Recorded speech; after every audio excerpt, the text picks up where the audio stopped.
Oke, Assalamualaikum warahmatullahi wabarakatuh. Selamat datang di channel Rai Bareng, channel yang bahas tentang dunia digital marketing maupun bisnis digital.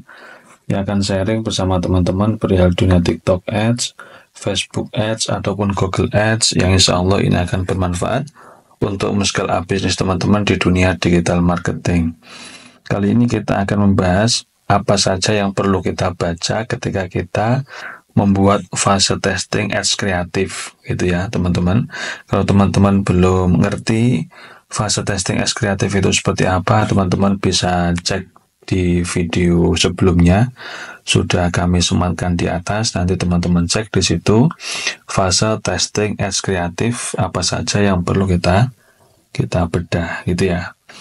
Nah, yang perlu kita bedah ketika sudah menjalankan fase testing ads kreatif atau ketika kita sudah mulai fase testing video mana yang winning atau video mana yang paling baik, itu yang pertama kita harus bedah adalah pertama impresinya. Apakah impresi dari video itu bagus apa enggak? Contoh dari ketiga video, nanti pasti ada video yang paling dominan. Gitu ya teman-teman. Impresinya dominan, ada juga video yang impresinya kurang dominan. Kita akan memilih video-video yang impresinya itu dominan, yang mana nanti bisa kita olah dan kemudian bisa kita jadikan ke fase selanjutnya. Gitu. Jadi kalau mau memandang atau cara membaca data ketika fase testing ads kreatif, itu pertama adalah impresinya harus dipandang.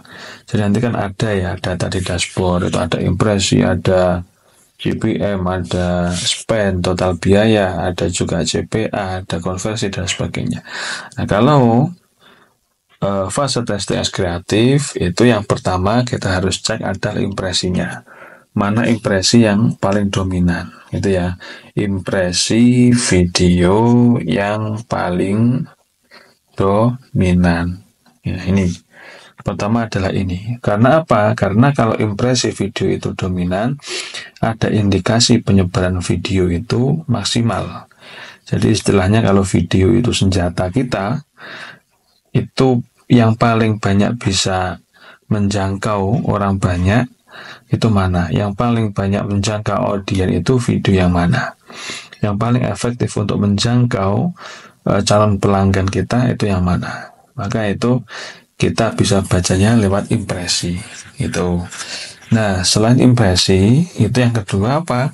Yang perlu kita baca ketika kita mau ngecek video kita itu sudah relevan atau sudah ideal apa belum, teman-teman harus ngecek yang nama GTR. Nah, GTR ini adalah menandakan video kita itu bagus atau kurang bagus. Gitu ya. Jadi, kalau video kita sudah ideal, ya, kalau video kita sudah ideal, itu nanti pasti GTR-nya akan bagus. Kalau video kita kurang ideal, maka GTR-nya akan kurang bagus juga. Nah, GTR yang ideal itu berapa? GTR yang ideal itu adalah 2%. Ini GTR yang ideal, jadi minimal 2%. Kalau teman-teman nanti GTR-nya lebih dari 2%, bisa 3%, 4%, 5%, nah itu nanti teman-teman bisa terindikasi videonya sudah mulai bagus gitu ya. Tinggal nanti dioptimasi di step-step selanjutnya atau langkah-langkah fase testing selanjutnya. Yang mana setelah fase testing itu nanti tentu akan diolah ke fase-fase selanjutnya, karena ini tadi masih fase testing atau baca data fase testing ads kreatif. Nanti ada fase testing ads group, ada fase testing pengumpulan data dan lain sebagainya gitu ya. Jadi itu yang bisa teman-teman baca ketika teman-teman ngecek performa dari fase testing ads kreatif. Jadi semoga teman-teman bisa memahami ini, dan ini nanti kalau sudah sudah jalan, nanti teman-teman bisa baca di dashboard kan. Teman-teman bisa baca di dashboard ads-nya di sini nanti. Kalau sudah jalan nanti akan bisa baca di sini. Mulai dari impresi, kemudian juga CTR. Sementara kayak konversi itu belum terlalu diperhitungkan kalau di masa fase testing as kreatif ya. Jadi konversi ini belum terlalu diperhitungkan karena kita masih istilahnya mengumpulkan data. Nah, jadi ada konversi ataupun tidak ada konversi nggak masalah. Karena kita pengennya adalah membaca data terlebih dahulu. Itu baru nanti kalau sudah kita olah, nanti ada fase untuk membaca konversi ada. Gitu ya. Jadi ada fase satu titik di mana konversi itu penting. Jadi ini masih awal fase testing yang paling awal yaitu fase testing as kreatif. Gitu ya, teman-teman. Dan ini nanti baru teman-teman bisa ngecek iklannya di sini, gitu ya. Kalau teman-teman belum ngerti atau cara membuat iklan seperti apa, teman-teman bisa cek video-video kami sebelumnya. Jadi ada campaign, ada grup iklan, ada iklan, itu ada semua nanti. Cara penggunaan dan fungsinya, gitu ya, teman-teman, ada semua. Teman-teman nanti tinggal pelajari aja itu biar bisa mulai menjalankan iklan di sini, gitu ya, teman-teman.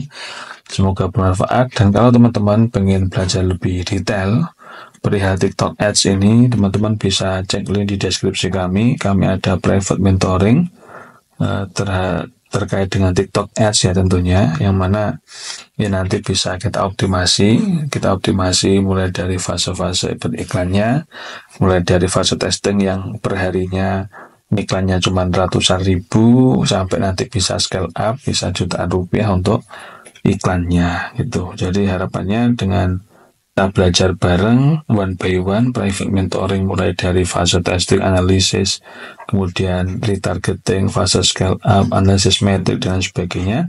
Nanti diharapkan ekspansi dari produk teman-teman itu lebih luas di platform TikTok gitu ya. Jadi silahkan kalau pengen private mentoring dengan kami tim Rai Bareng, cek link di deskripsi, kita bisa belajar teori, praktek maupun tanya jawab seputar TikTok Ads gitu. Oke. Terima kasih teman-teman. Kalau ada pertanyaan silahkan ditanyakan di kolom komentar. Dan kalau ada request kira-kira kita pengen membahas tentang apa di video-video selanjutnya, teman-teman juga bisa ditulis di kolom komentar. Dari kami tim Rai Bareng ada kurang lebihnya mohon maaf. Wassalamualaikum warahmatullahi wabarakatuh.